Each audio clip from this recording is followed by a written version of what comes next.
Sa Pilipinas, ang numero ay hindi lang swerte. Ito ang wika ng bayang gustong kumawala sa hirap. Mula sa usok ng jeepney hanggang sa padagong weteng, ganyan katindi ang kapit natin sa tadhana. Pero alam nyo bang may ilang digit din na muntik nang magpabagsak sa isang pangulo? Noong pumasok sa Malacanang ang isang dating action star, sinubukan niyang gawing moderno ang sugal. Binigyan ito ng tech makeover at ibinroadcast nationwide sa government TV. Pitpit ang pangakong para sa mahirap. Pero ang pangarap, mabilis na nauwi sa bangungot. Nabunyag ang talamak na skandalo at stock market manipulation. Dahil kumanta ang isang kainuman at malapit na kaibigan ng administrasyon, nadamay ang operasyon ito at biglang naglaho na parang bula. Ito ang madilim at bubusang nakalimutang saga ng online bingo Pilipino. 1995, kalagitnaan ng termino ni President Fidel V. Ramos, fresh pa sa memorya ng bansa ang pagbisita ni Pope St. John Paul II sa World Youth Day. Ilang linggo pa lang umere ang asap sa tanghali. At sa likod ng kamera, pinoproseso na ni Bitoy at Ogie ang kanilang exit from ABC5 to GMA7. Habang abala ang lahat sa TV, may nagbabadyang cultural earthquake na galing sa isang manipis na thermal paper. Hingal kabayo na ng 6 na dekadang sweepstakes sa bansa. Back then, it ran weekly and was printed in newspapers. But with so many draws to commit every year, kailangan ng gobyerno ng himala para magkaroon ng maasahan at ligtas na pondo para sa kanilang charity fund. Enter PCSO Chairman Manuel L. Morato. Ang diskarte, isang total shift mula sa tradisyonal na bola patungo sa high-tech computerized system na hango sa Amerika at Europa. Noong March 8, inalunsad ng PCSO ang unang online lotto sa bansa, ang Lotto 642, na live na ipinalabas sa PTV4. Hindi naging madali ang daan patungo sa instant na yaman. Sinalubong ang Lotto ng matinding backlash mula sa mga religious at civic groups. Binansagang itong isang government-sanctioned sin na umabot ang bakbakan hanggang sa Korte Suprema. At sa huli, pinabura ng Korte ang Lotto, selyadong legal ayon sa PCSO Charter. At pagkatapos nito, sumabog ang isang pambansang obsesyon. Nalulunod na sa limpak-limpak na bilyon-bilyon ang PCSO, or in the modern lingo, paldong-paldo. Isipin mo, ang isang ordinaryong maggawas sa Metro Manila kumikita lang ng mahigit 160 pesos sa isang araw. Kaya sa mata ni Juan de la Cruz, ang 1 million shot sa multi-million peso jackpot ay hindi na ituturing na sugal. It became a strategic investment. Maging ang king of Pinoy massacre movies na si Carlo J. Caparas sumakay sa hype. Diretsong gumawa ng pelikula at TV show na pinakamataang Ang Pangarap Kong Jackpot. Isipin mo ang format ng Lovingly Yours Helen o MMK, pero gamit ang main title theme ng Jurassic Park na Hayagang Ninakaw para sa musical scoring. Isang melodramatikong palabas na nakikiramay sa kwento ng mga biglang yaman. No, not like that. Habang ang nanood ay niwang sawi hawat ng talunan ticket. Noong panahon na yon, malinaw ang socio-economic divide sa mundo ng legal na sugal ng bansa. Ang Lotto ng PCSO ay pangmasa, samantalang ang PAGCOR ang humahawak sa susi ng kaharian ng karangyaan, ang Casino Filipino. Kung hindi ka tambay sa Heritage o Pavilion habang humihitit ng second-hand smoke at nilulustay ang inheritance mo, hindi ka elite. PAGCOR was all about glitz, high stakes, and bawal ang kuripot. Ngunit ang elitismong ito ay malapit ng mabuwag. 1997, tinagdagan ang PCSO ang laro at inunsad ang Mega Lotto 645. Pero kasabay nito, sumambulat ang Asian financial crisis na parang isang super bagyo. Ang piso bumagsak mula 26 pesos bawat dolyar hanggang 40. Maraming negosyo ang nagsara. Ang pangarap natin maging susunod na tiger economy ng Asia, pilay. Enter 1998, the centennial of Philippine independence. Sa gitna ng aalap na nasyonalismo at bagsak na ekonomiya, isang bagong leader ang pumasok sa Malacanang. Si Joseph Erap Estrada, isang dating action star and then vice president na hindi kilala sa macroeconomic expertise. Pero mahusay kung paano makuha ang spotlight at ramdam niya ang sigmura ng masa. Hence, his simple, bulletproof campaign slogan, Erap para sa mahirap. Para sa bagong administrasyon, ang sugal ay hindi isang bisyo. Ito ay nakatagong yaman na kita. Nakita ni Erap ang tagumpay ng loto ng PCSO at naisip, bakit sila lang ang nagsasaya? Pakiramdam ni Erap, kailangan kalasin ng Pagcor ang kurbata, bumaba mula sa kanilang ivory tower at magkipag-ugnay sa mga ordinaryong tao. Dala ng matinding pangailangan ng bansa sa pondo, nagpasya ang gobyerno na i-level up ang laro na dating nilalaro lang ng lola mo tuwing may okasyon. Ang bingo. Dila nito sa digital age gamit ang mga electronic terminals. After all, sa gitna ng matinding economic crisis, ano pa bang mas magandang simbolo ng pambansang pagbangon kundi ang isang high-tech flashing digital scorecard. Sino nga ba ang tunay na utak sa likod ng online bingo Pilipino? Ang Best World Gaming and Entertainment Corporation. Dito nagsisimula ang tunay na tsaa. Ang BWG ay subsidiary ng controversial na Best World Resources na pinapangunahan ni Dante Tan, isang negosyanteng may direktang linya sa Malacanang, particular na kay Erap. Noong 1999, ang kumpanyang ito ang nanguna sa pinakamalaking stock market scandal sa Pilipinas. Imagine mo ito, noong start of that year, ang stock ng BW, barya-barya lang ang halaga, nasa 80 centavos kada share. Pero sa loob ng ilang buwan, biglang umakyat ito sa 145 pesos. Paano nangyari malagro? Dahil sa isang napakagandang bulong. Kumalat ang chismis sa merkado na ang BW ang magiging exclusive king ng sugal sa buong bansa. At ang plot twist, hindi ito basta chismis. Sinelyohan ng Pagcor ang kontrata. Binigyan ng Best World ng exclusive right para patakbuhin ang nationwide online bingo at ang larong Quick Pick 2. Para sa mga investor, ito na ang jackpot.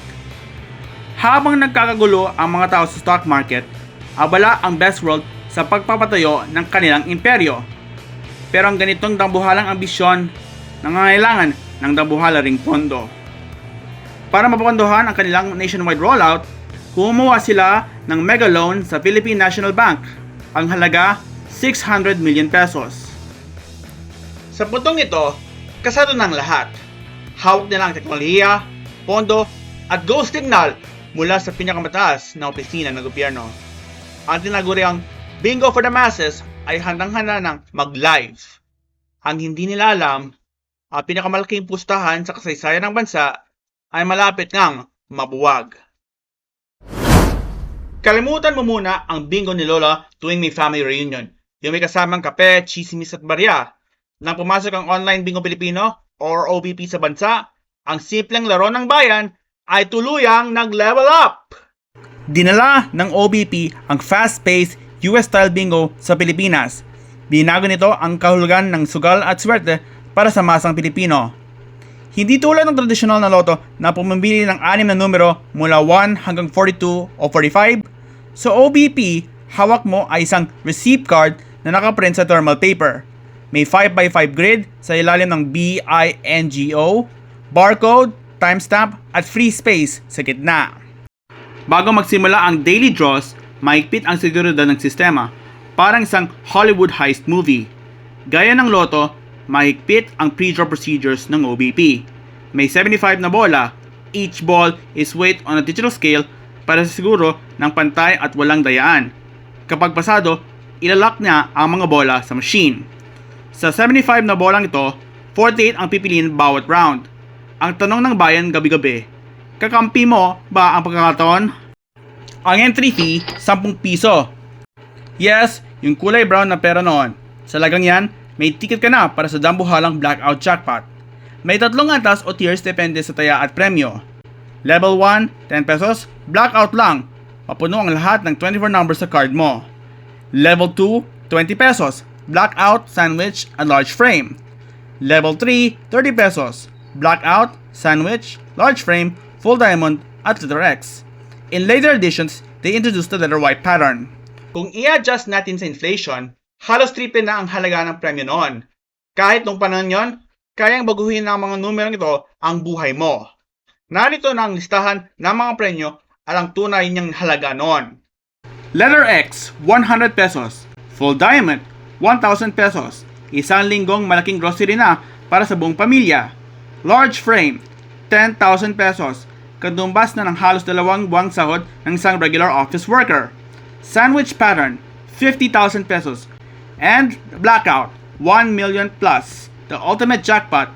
Nagsisimula ito sa 1 milyon at tumalaki ng 100,000 pesos bawat draw hanggat wala pang tumatama.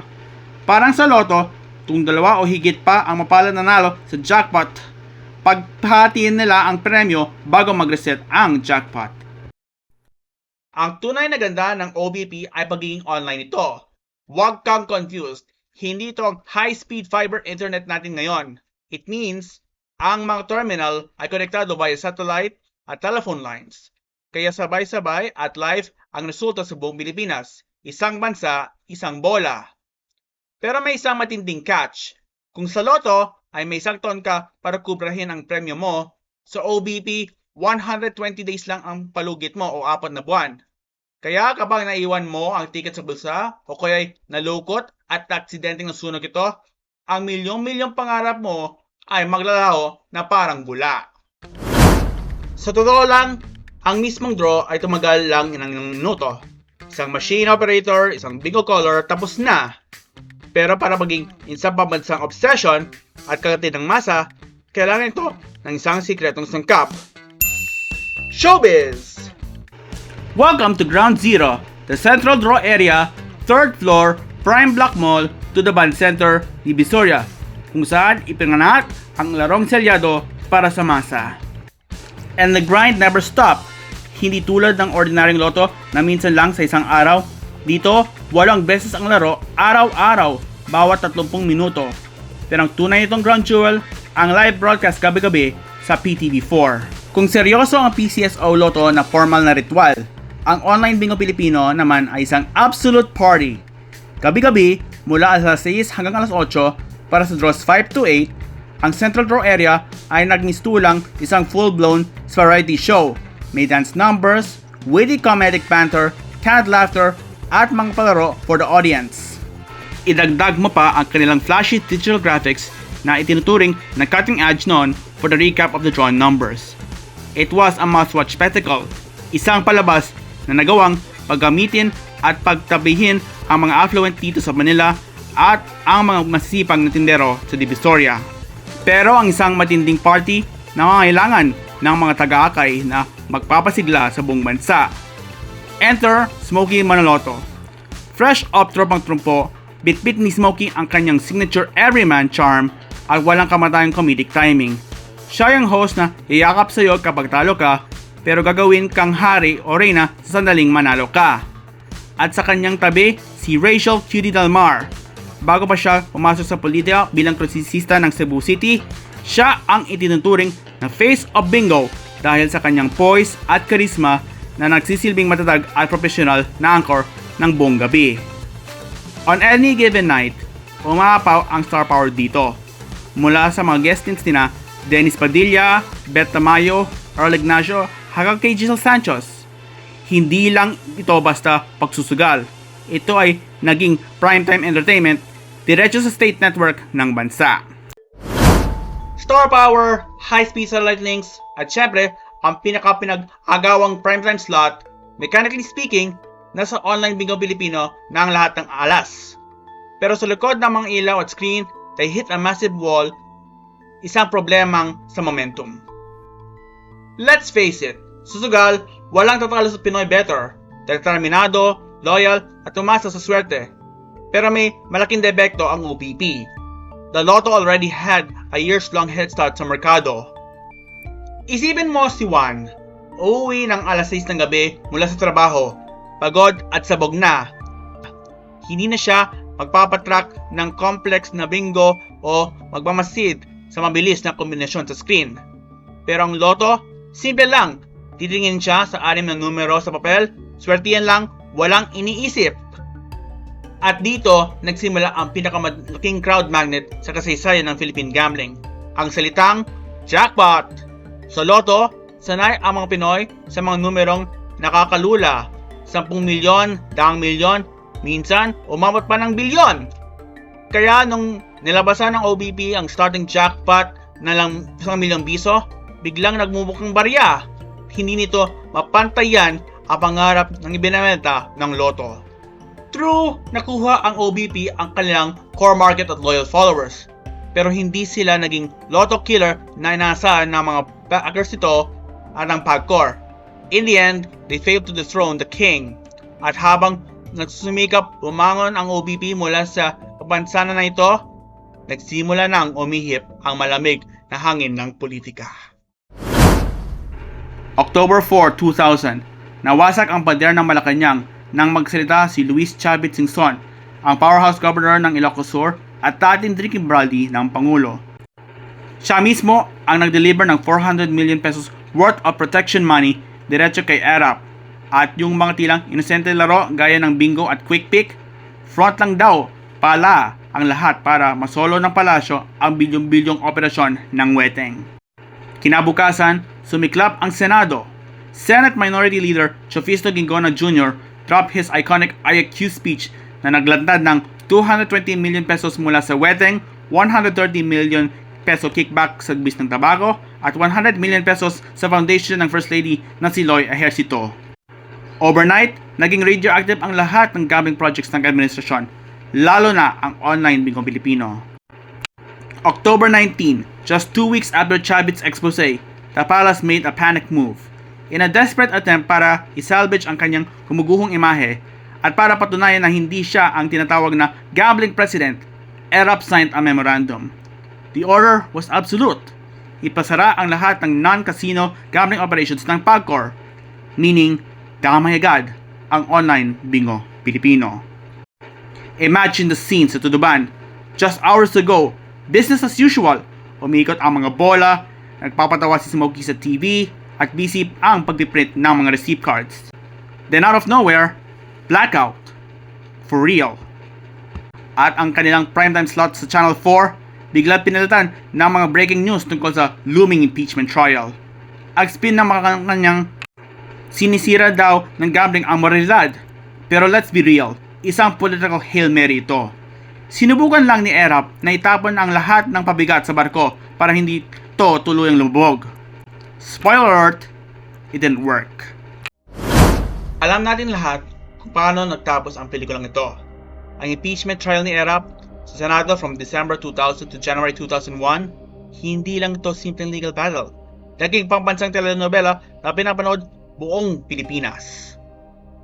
Pero ang totoong climax nangyari noong January 16, 2001. Bumagsak ang lahat sa isang botohan. 11 pro-ERAP senators ang humarang sa pagbubukas ng sikat na second envelope. Ang laman, ang di umunoy mga resibo at ebidensya ng Jose Velarde account ni ERAP. The no votes have it.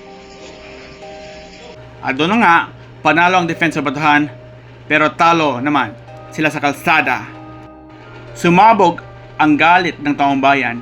Enter EDSA 2. 4 na araw ng kaguluhan, malawakang protesta at matinding tensyon sa kasaysayan. On January 20, 2001, tahimik na nilisan ni Estrada ang Malacanang, habang si Gloria Macapagal Arroyo naman ang nanumpa bilang bagong pangulo. Ang online Bingo Pilipino tuluyan ang nailibing sa limot. Ang BW Resources mabilis na nirebrand at pinalitan ng pangalan na parang gustong burahin ang lahat ng nangyari. Ang itinuturang mastermind na si Daddy Tan, parang si Houdini na naglaho at tumakas palabas ng bansa, bagamat nahuli at kinasuhan siya sa iba bansa paglipas ng mga taon. At ang damuhalang PNB loans, nagdulot ng malaking sakit ng ulo at bilyong prisong problema. Dahil sa matinding lugi at kailangan isalvage ang bangko, tuluyan itong na-privatize noong 2007. Ang flashy at high-tech na bingo game nangakong pagbago sa sugal at libangan sa bansa, naging isang madilim na anino lamang sa isang maikli at kontrobersyal na administrasyon. Bakit nga ba nag-survive ang loto pero ang online Bingo Pilipino ay biglang nabura sa kasaysayan? Kung himayin natin, may tatlong dahilan kung bakit ito nangyari. First, the power of trust. Matagal nang nasa industriya ang PCSO, almost a century na. Kahit pa may masabi-sabing luto ang mga shows, nananatili pa rin ang tiwala ng publiko. Ang online bingo, nakaasa sa isang kumpanya at sa isang pangulo.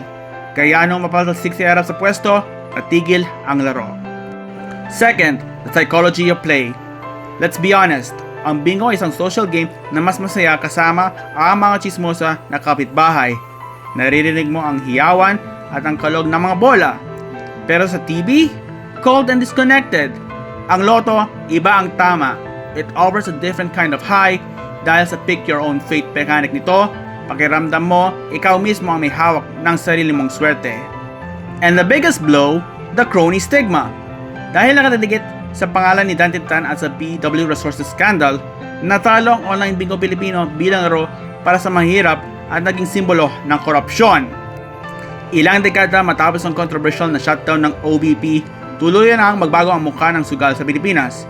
Ang mga tradisyonal na bingo halls na nakikita natin sa mga malls or commercial buildings, hawak na ngayon ng mga private enterprises sa ilalim ng lisensya ng PAGCOR.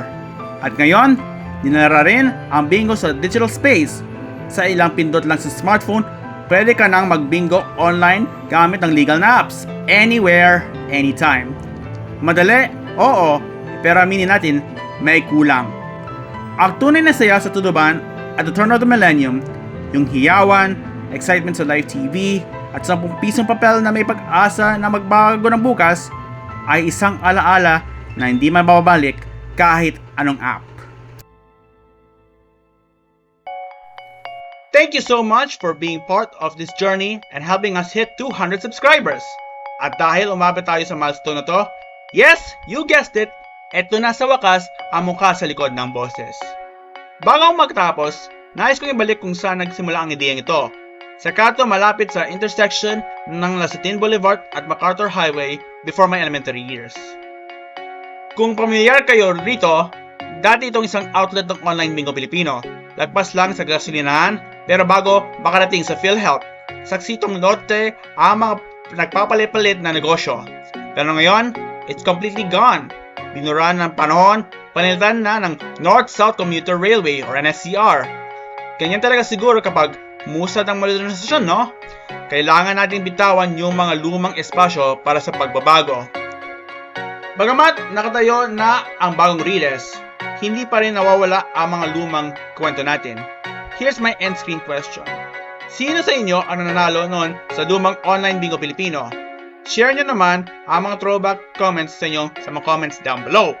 But as always, remember, bet responsibly and know when to stop. I'm checking out for now. This is Timo P. Until next time!